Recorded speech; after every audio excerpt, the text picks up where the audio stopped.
billahi min syururi anfusina wa min sayyiati a'malina. May yahdihillahu fala mudilla lahu wa may yudlil fala hadiya lahu. Asyhadu an la ilaha illallah wahdahu la syarika lah wa asyhadu anna Muhammadan abduhu wa rasuluh.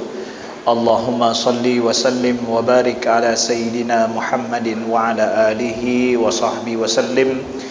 Subhanaka la ilma lana illa ma 'allamtana innaka antal alimul hakim. Allahumma 'allimna ma yanfa'una wanfa'na bima 'allamtana wa zidna 'ilma. Rabbana innana amanna faghfir lana dhunubana wa qina 'adzaban nar. Amma ba'du. Yang ulun tuan muliakan, abu-abu, tengku-tengku, gure-gure, tokoh-tokoh masyarakat Lok Semawe yang Allah muliakan dan Allah sayangi, dan seluruh hadirin dan hadirat para jamaah Masjid Baitur Rahman yang diberkahi dan dirahmati Allah selalu. Alhamdulillah, dengan izin Allah, Allah perjumpakan kita di akhir bulan ini kembali. Kita melanjutkan kajian kita, kajian spesial pada pertemuan kali ini, dan mungkin juga pada pertemuan yang akan datang kita sedikit membahas tentang pemikiran Islam yang berkenaan tentang masalah kepemimpinan, berkenaan tentang masalah politik, berkenaan tentang masalah sosial. Karena kita ingin mempersiapkan masyarakat, terkhusus adalah umat Islam, di dalam untuk sedikit memahami kondisi kita saat ini dan kondisi tantangan yang akan dihadapi umat kemudian. Karena ini bagian daripada pengamalan firman Allah Subhanahu wa taala. A'udzubillahi minasyaitonir rajim. Bismillahirrahmanirrahim. Wal takum minkum ummatun yad'una ilal khairi wa ya'muruna bil ma'ruf wa yanhauna 'anil munkar wa ulaika humul muflihun. Hendaklah ada sebahagian orang, wal takum minkum ummah, sebahagian, hendaklah daripada kalian ada orang sebahagian yang menyerukan kepada, yad'una ilal khairi, menyerukan kepada kebaikan, wa ya'muruna bil ma'ruf, ya, dan menyuruh kepada yang ma'ruf dan mencegah daripada kemungkaran, dan mereka itulah orang-orang yang muflihun, orang-orang yang akan beruntung nantinya. Jadi memang enggak semua mampu untuk menyuruh, mengajak pada kebaikan, tapi ada minkum, dari kalian, sebahagian daripada kita.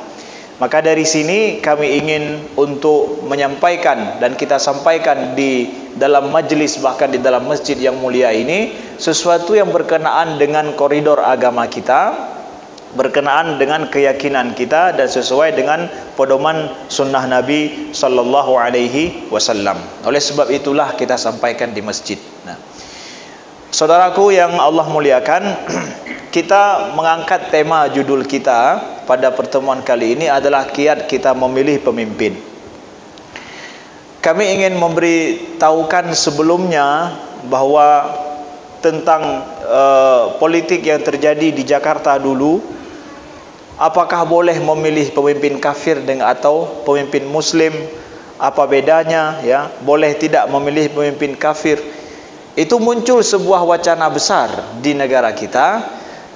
Ada yang mengatakan bahwa kalau kafir itu adil tapi muslim itu zalim, mana lebih diutamakan, sampai wacana seperti itu simpang siur terjadi di masyarakat. Tapi yang menjadi pertanyaan kita pada saat itu sebenarnya adalah, kenapa orang mukmin sampai mereka enggak punya pemimpin kecuali harus memilih yang kafir? Kenapa mereka harus memilih yang kafir? Emangnya enggak ada orang mukmin, enggak ada orang muslim? Itu yang menjadi pertanyaan kita. Kemana pemimpin-pemimpin muslim yang adil, yang bijak, yang arif, dan juga yang baik? Kemana? Ini yang menjadi pertanyaan kita pada saat itu. Pertanyaan yang semestinya harus kita selami dengan baik. Orang-orang pemimpin yang bisa kita, orang muslim yang bisa kita jadikan menjadi pemimpin yang adil dan bijak. Mana orangnya? Kemudian muncul juga pertanyaan kita, pemimpin itu sebenarnya, kalau kita katakan bahasa Inggrisnya leader atau bahasa Arabnya zaim, qaid, ya, atau pemimpin dalam orang yang berada di depan, orang yang mengetahui tentang masyarakatnya, orang yang berjuang untuk masyarakat, orang yang mengetahui dan berjuang dengan untuk hajat atau kebutuhan masa depan suatu bangsa atau masyarakat. Itu kita katakan dengan pemimpin, ya. Nah, apakah pemimpin itu, menjadi pertanyaan kita, pemimpin itu lahir dengan sendirinya dari ayah dan ibunya, atau memang pemimpin itu dilahirkan oleh masyarakat? Siapa yang melahirkan mereka? Siapa yang menjadikan mereka itu hebat nantinya? Hebat karena ayah ngemak ke? Lahir dari ayah ngemaknya maka jadinya hebat, kan? Atau memang dia itu hebat karena masyarakat yang mendidiknya, membesarkannya sehingga dia menjadi orang hebat, orang baik? Dari mana dia datang? Dari keluarga kah? Atau dari masyarakat dan lingkungannya yang menjadikan dia seorang hebat nantinya? Nah, ini juga menjadi pertanyaan para ahli, para pakar juga membahas masalah ini. Dari mana dia datang? Sosok seorang pemimpin yang disegani dan juga mampu memahami masalah umat. Nah, maka saudaraku yang dimuliakan Allah, kita akan bahas dalam pertemuan kali ini secara normatifnya. Di dalam Islam, pemimpin itu harus seperti apa? Nah, pemimpin itu harus seperti apa? Tentu kita akan bahas tentang sifat-sifat secara pribadinya, sifat-sifat secara syakhsiyah pribadi orang tersebut yang itu adalah pantas untuk dijadikan sebagai pemimpin. Nah sekarang pertanyaan lagi, Pon le tatu panjang memang untuk tanya jawab bersama ke. Emangnya pemimpin hari ini satu orang, seperti presiden, seperti gubernur, seperti bupati atau wali kota, itu seorang pemimpin? Kita harus tahu hari ini berbeda kekuasaan masa sekarang dengan kekuasaan zaman dulu. Dulu kerajaan yang memimpin satu orang itu, dialah yang menguasai segala hal. Jadi apa yang dipegang oleh tuan raja, selesai urusan. Yang lain tidak ada yang berani bantah. Kalau ada yang berani bantah, itu mungkin adalah ulama-ulama yang khusus karena masalah agama makanya dibantah. Selain itu nggak ada yang berani bantah. Mutlak kekuasaan ada di tangan dia. Bahkan masalah aturan sendiri raja bisa melanggarnya. Tapi hari ini presiden, gubernur, apalagi gubernur ataupun presiden saja, dan mungkin yang tinggi pada satu orang, itu sudah terpilah kekuasaan yang nggak mutlak ada di tangan dia. Presiden itu sendiri adalah sebagai sebagai eksekutif, salah satu dari tampu eksekutif. Di sampingnya ada DPR yang banyak, kemudian ada undang-undang yang mengaturnya, yang kalau seandainya presiden membuat keputusan melanggar undang-undang, langsung hari itu harus dirobek keputusan presiden. Kenapa? Melanggar undang-undang.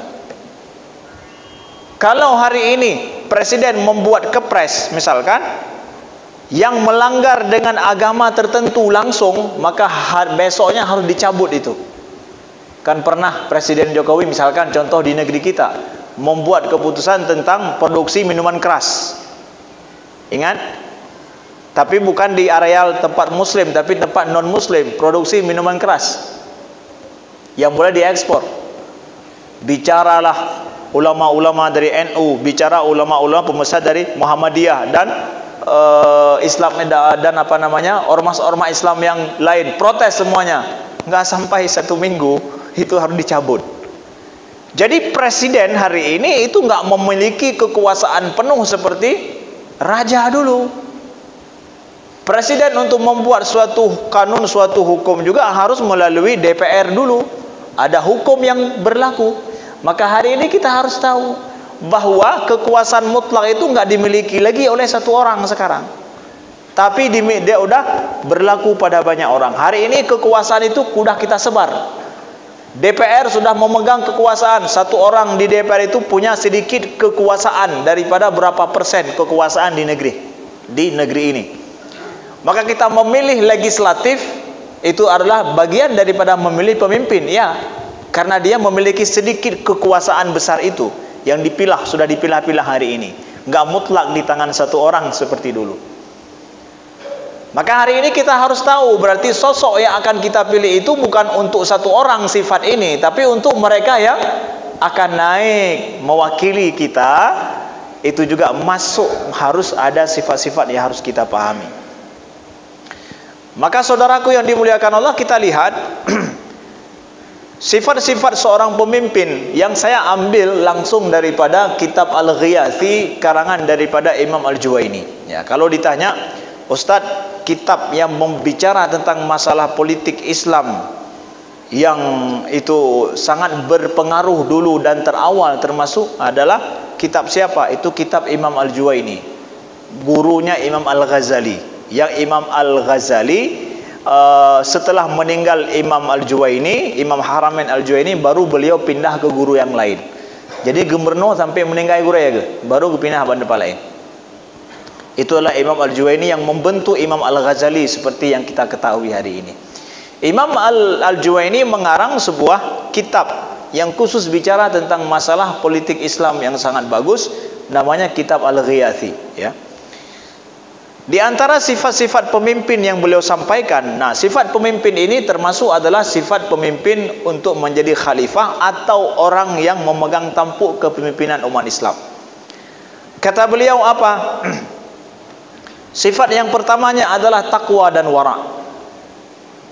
Takwa dan wara'.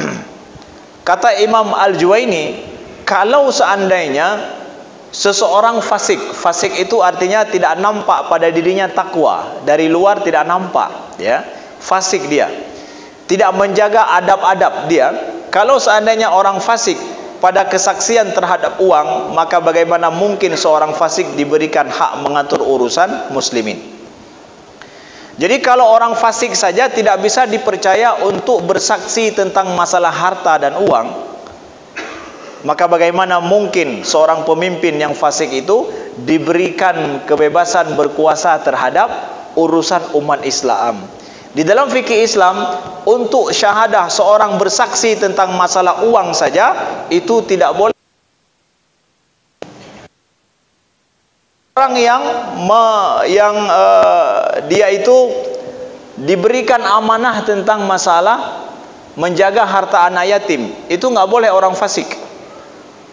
Di dalam hukum fikihnya nggak boleh orang fasik. Karena apa? Orang fasik tidak bisa menjaga harta.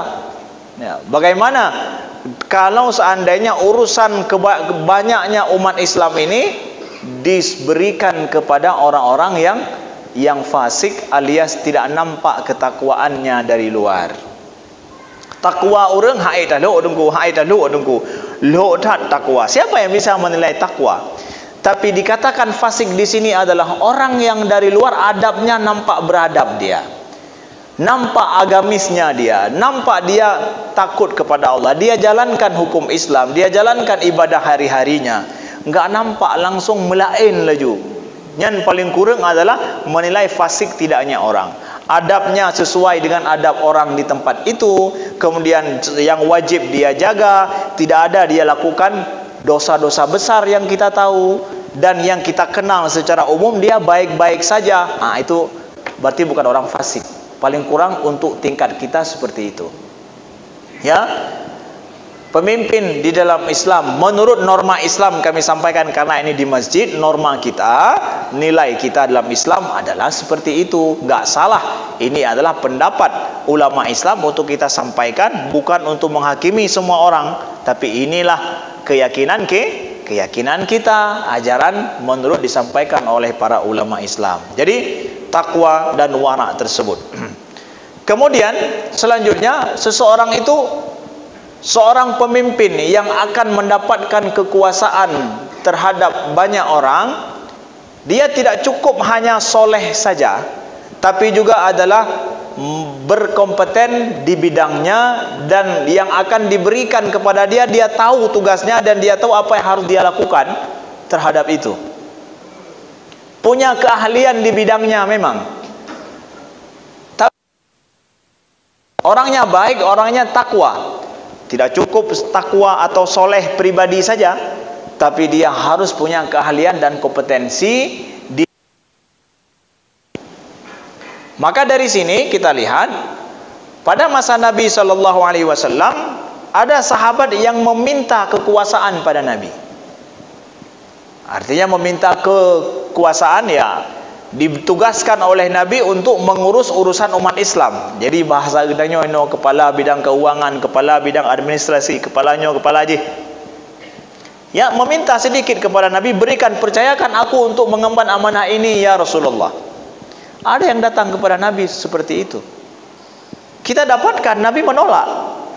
Ada yang ditolak sama Nabi Sallallahu Alaihi Wasallam. Salah satunya siapa? Yang kita kenal dalam sejarah, diriwayatkan dalam hadis yang sahih banyak, adalah Abu Dzar. Abu Dzar datang kepada Nabi Sallallahu Alaihi Wasallam. Qultu ya Rasulullah, ala tastamiluni. Abu Dzar datang kepada Nabi mengatakan bahwa, ya Rasulullah, tidakkah engkau memakaiku hana pakai elon, ya? Berikan aku juga amanah untuk mengurus urusan tanggungjawab yang besar ini. Ne pakai elon, ya. Nagai gedanya tajak bak gubernur atau bupati atau presiden. Ilon nak ke presiden ne pakai elon ne puduk pak yang jin puduk. Ya. Pangkat lon pi kasip ne puduk pak jin puduk. Lo bantu ron. Ya, saya bantu. Abu Dzar datang kepada Nabi sallallahu alaihi wasallam. Ya. Qala fadaraba biyadi ala mankibi thumma qala.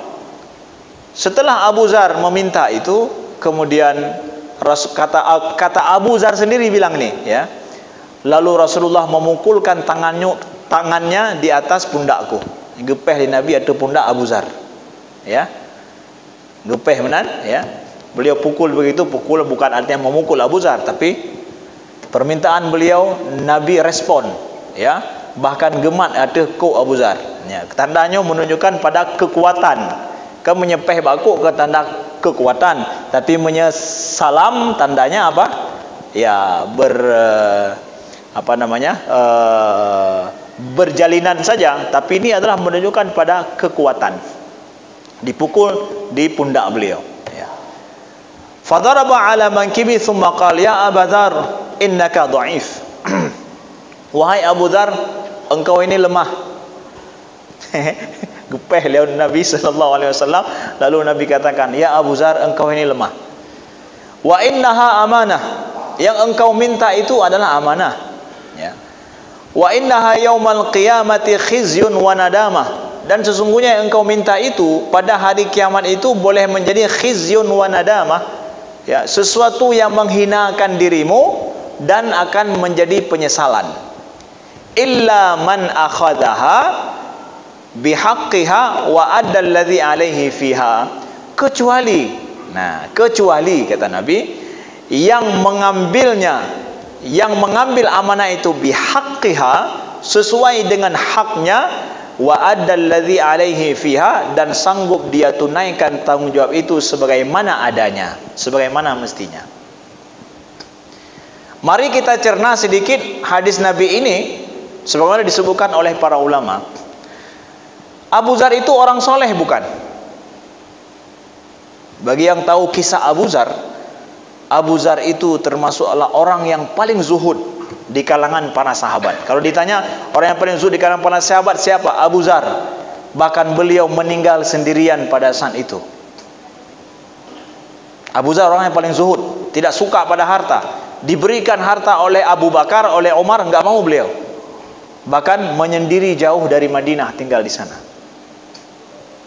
Abu Dzar hana cinta dunia yang mecut, hana ingin bahkan apa-apa. Orang soleh, orang baik. Apakah hanya semata-mata orang itu baik, orang soleh lalu boleh diberikan amanah, tanggung jawab mengurus umat Islam, mengurus orang banyak? Belum tentu. Kompetensinya nggak ada di situ, kemampuannya bukan di situ. Karena ini yang diminta oleh Abu Dzar, masalahnya masalah amanah ngurus banyak orang. Kemampuan beliau nggak ada di situ. Bahkan boleh jadi bisa mengganggu beliau, akan melanggih dengan ganyan. Kenapa? Hai ketimang. Ya. Maka ini juga kita sampaikan kepada siapa saja yang mau menjadi caleg, siapa saja yang mau mengurus sedikit urusan umat Islam. Ya, secara pribadi kita baik, tapi harus pastikan bahwa kita sanggup menanggung beban berat itu nanti ngurus banyak orang. Ya, mengurus masalah besar. Mengurus tentang masalah umat Islam ini, umat Nabi sallallahu alaihi wasallam. Baik tingkat kabupaten kah, tingkat provinsi, apalagi tingkat DPR RI misalkan. Oh Ustaz, nggak ada urusan, kan itu urusannya dengan presiden. Enggak. Makanya kita katakan dari awal tadi, kekuasaan hari ini sudah dipilah-pilah, sudah dipecahkan. Enggak lagi terkonsentrasi pada satu orang. Udah dipilah, udah dipisahkan. Dipegang oleh sebahagian orang di DPR, ya. Yang kalau DPR semua setuju, maka presiden harus jalankan seperti itu. DPR semua protes terhadap presiden, maka presiden harus berhenti, diprotes sama DPR. Banyak yang protes. Ya, berani tidak kalau presiden misalkan melanggar atau apa menurut Anda tidak benar, berani ngomong tidak? Ya. Misalkan kepala kepolisian RI atau bahasanya apa? Kapolri. Anda lihat melanggar, berani nggak sendiri ngomong? Ada ini iem drone nebeh apa? Wah, hati menjadi roh-rohku. Nyangka berarti baik. Berarti jangan. Contoh misalkan, contoh ya. Begitu juga misalkan, ya. Yang lainnya berani tidak? Itu aku punya rame-rame, udah menjadi roh baik. Ya, berarti roh nabeh. Akhirnya ketika kita diambilkan, ya mungkin bagi sendiri kita baik, maka hati-hati mengemban amanah yang besar kalau kita nggak punya nyali di situ hari ini, kompetensi di situ. Maka ini menjadi amanah, menjadi pengingat bagi semua siapa saya akan mengambil sedikit kekuasaan daripada umat Islam yang sudah terpecah ini. Sedikit-sedikit, lun bacut. Semua kita, siapa saja, ya. Nah, lalu kemudian kita lihat Abu Dzar, Nabi katakan, inna amanah, sesungguhnya yang engkau minta ini adalah amanah. Hari kiamat itu bisa berubah apa? Khizyun, menjadi dirimu hina atau menjadi penyesalan. Nah, ini para ulama mengatakan bahwa bagaimana Nabi langsung menghukumi bahwa kekuasaan yang diminta itu langsung bisa berubah menjadi penyesalan atau sesuatu yang membuat diri hina. Lalu Nabi katakan illa, kecuali. Nah, biasanya pengecualian itu kan jarang-jarang ya. Kecuali, kebiasaannya ada seperti itu, kecuali saja yang nggak akan menyesal dan nggak akan menjadi hina dengan kekuasaan, kecuali adalah ini saja, satu hal saja. Apa itu? Akhadhaha bihaqqiha. Dia mengambil kekuasaan itu dengan cara yang benar, dengan cara yang betul. Dari awal betul gitu. Dari awal dia mengambil kekuasaan ini amain benar adanya, jalannya benar yang dia tempuh. Dari awal jalannya benar. Yang kedua, wa addalladzi alaihi fiha, wa addalladzi alaihi fiha. Dan mampu dia untuk menunaikan kewajiban tanggung jawab yang dia emban itu. Hanya itu saja. Yang seorang itu kalau ngambil kekuasaan besar atau kecil, dia tidak akan menyesal dan tidak akan hina nantinya. Karena yang diminta oleh Abu Dzar ini, yang Nabi sabdakan ini bukan kekuasaan gantau Nabi, bukan. Tapi mungkin hanya kepala, menjadi kepala bidang tertentu. Kan kekuasaan kecil itu. Tapi kalau sesuatu yang diminta itu langsung berubah, bisa jadi penyesalan. Kecuali ini saja. Saudaraku yang dimuliakan Allah, ya. Jadi kekuasaan yang kita minta, kita cari, bisa langsung berubah penyesalan nantinya. Tetapi ingat, tenang, kecuali ada dikecualikan oleh Nabi. Jalannya benar dan mampu tanggung jawab nanti terhadap beban yang diberikan amanah kepada kita di tempat kerja kita ataupun di tempat kepemimpinan kita. Itu saja yang tidak akan menyesal nantinya. Jadi dalam hal ini menjadi pengingat bagi kita, kesolehan seseorang saja belum tentu kita katakan bahwa nyan ka cocok. Enggak langsung begitu. Memang ada wara, ada takwa di awal, betul. Setelah itu punya kompetensi khusus memang dia di bidangnya, nanyali kero yang di sini. Ya, itu menjadi pengingat bagi kita. Selanjutnya adalah memiliki kemampuan mempersatukan dan pikiran terbuka pada perbedaan. Ini disebutkan oleh Imam Al-Juwaini sendiri. Tujuan utama imamah adalah mengumpulkan berbagai pandangan, membersamai berbagai macam sifat orang dengan keinginan yang berbeda-beda, berbeda akhlak mereka, asal usul mereka juga berbeda, keadaan mereka juga berbeda. Kalau manusia tidak sepakat dengan satu pendapat, tidak akan berjalan dengan baik kekuasaan. Jadi Imam Al-Juwaini menyebutkan di antara juga seorang pemimpin yang berkuasa mengemban amanah umat Islam baik sedikit atau kecil, itu adalah memiliki kemampuan untuk mempersatukan dan pikiran terbuka terhadap perbedaan. Apalagi hari ini pada saat seseorang ingin mendapatkan kekuasaan sedikit dan dia di dalam umat Islam ini, pikiran kita harus terbuka dan kita siap menerima berbagai macam perbedaan. Kenapa? Karena yang namanya dengan siasat atau politik itu adalah, kata Imam Ibnu Aqil Al-Hambali, kata beliau adalah as-siyasah hiya ma yakunun nasu bihi aqrab ila salahi wal falah wa ab'ad minal fasad wa illam yada'hu rasul wala nazala bihil wahy. Itu kata Imam Ibnu Aqil Al-Hambali rahimahullah ta'ala. Kata beliau, siasat itu atau politik itu adalah jalan cara yang ditempuh untuk menjadikan orang itu lebih baik. Orang mana saja lebih baik, lebih beruntung hidupnya dan jauh daripada kebinasaan, walaupun mungkin cara itu belum dibuat oleh Nabi dulu dan belum ada wahyu yang turun mengatur jalan itu, kata beliau. Jadi dalam mengurus urusan umat Islam yang berbeda-beda, urusan umat yang berbeda-beda, semua orang ada maslahatnya, ada kelompoknya. Nah, makanya kalau ada yang bilang bahwa Ustaz, bab politiknya hancur dah habis dia, karena kelompok letak. Memang kelompok dalam politik ini adalah banyaknya maslahat orang yang harus kita pertimbangkan. Ya, maslahat orang yang dipertimbangkan, maka enggak mampu semua orang mampu mempertimbangkan banyak maslahat orang. Kita akan dijumpai oleh banyak orang, akan menceritakan masalah dia, tentang masalah urusan dia. Kelompok ini ada masalah mereka, kelompok ini ada masalah mereka, kelompok ini ada permasalahan mereka. Bagaimana kita menyikapinya? Nah, inilah dia politik. Mencari jalan yang bisa maslahat bagi semua, walaupun enggak langsung sekaligus itu tercapai.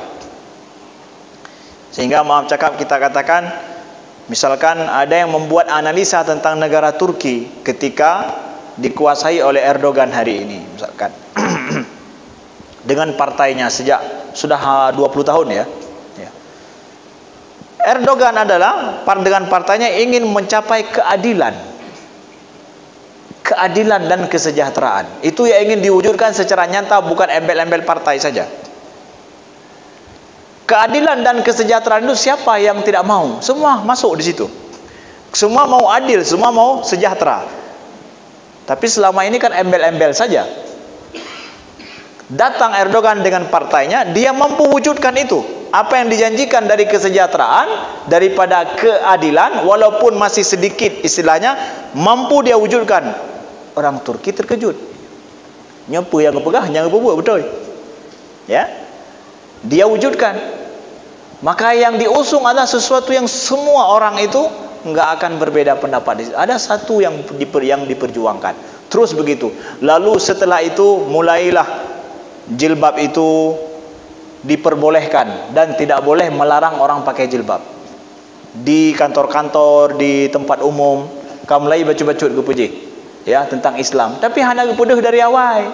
Yang berkata, kamu apa kau di? Nyo partai kamu jilbab, perjuangkan jilbab. Kat telefon hai tempel kau, pakan. Nya jelpa urusan urun ni, kamu ada urusan lain yang lebih parah halau apa? Nyo kesejahteraan kurang. Ya. Nah, begitu.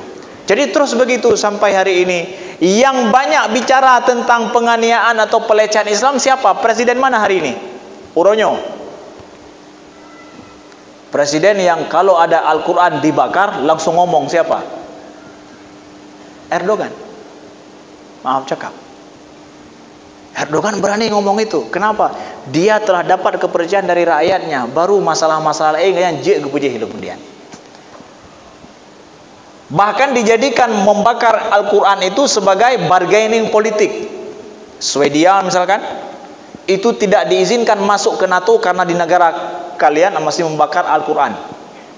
Hai urusan Al-Quran lainnya masalah pritik dan nyo. Hana urusan, kamu ana urusan dengan Quran kamu. Kalian membakar Al-Quran di negara kalian, kalian nggak bisa masuk dalam NATO. Dijadikan oleh Erdogan itu contoh misalkan. Saya katakan demikian. Bahwa lambat laun ketika sudah mendapatkan kepercayaan yang baik dari masyarakat.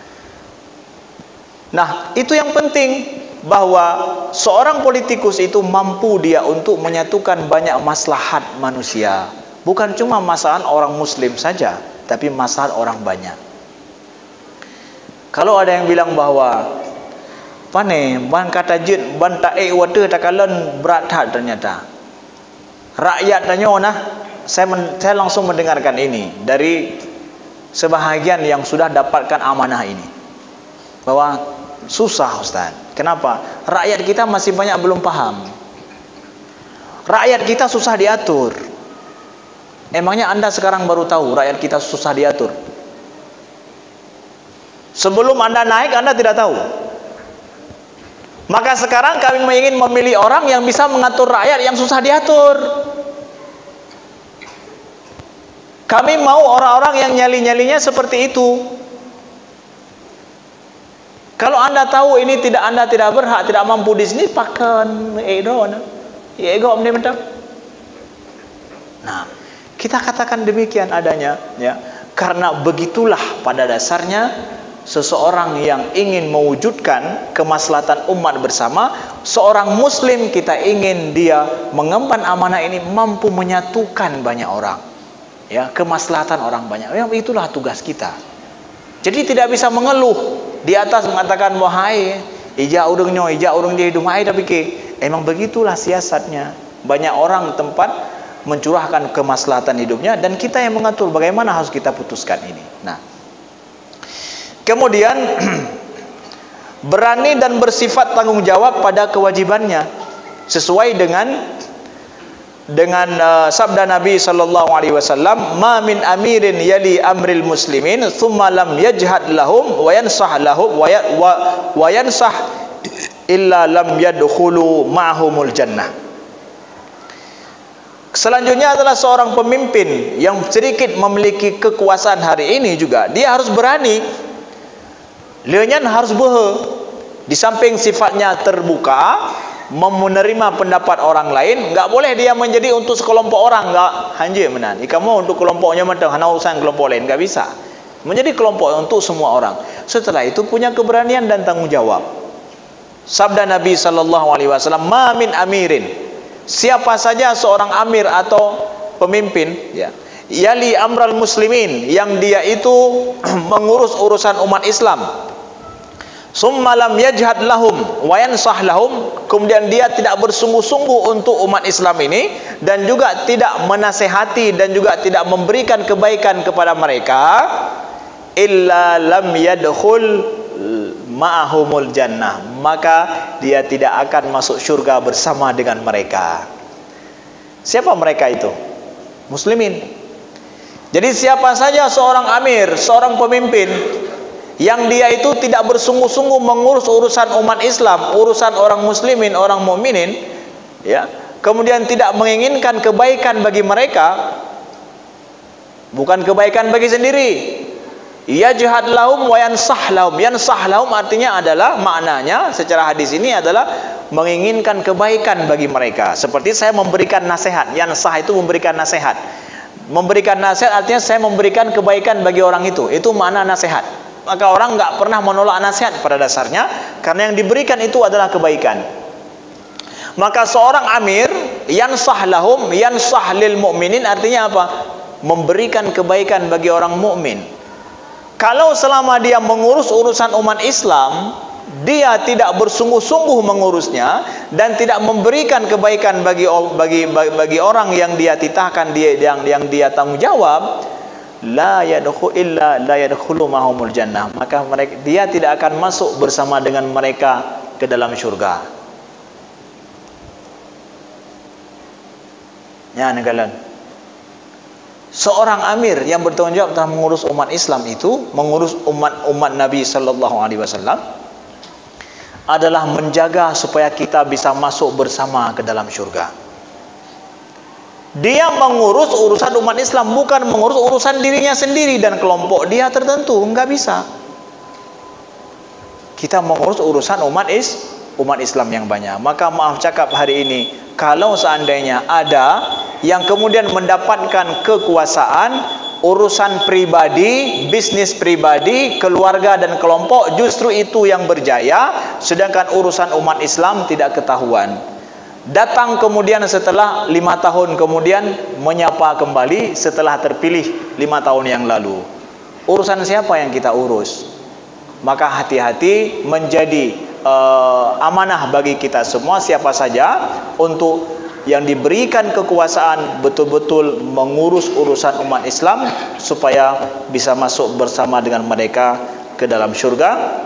Sekian, terima kasih. InsyaAllah kita sambung pada subuh hari nanti dengan pertanyaan-pertanyaan. Assalamualaikum warahmatullahi wabarakatuh.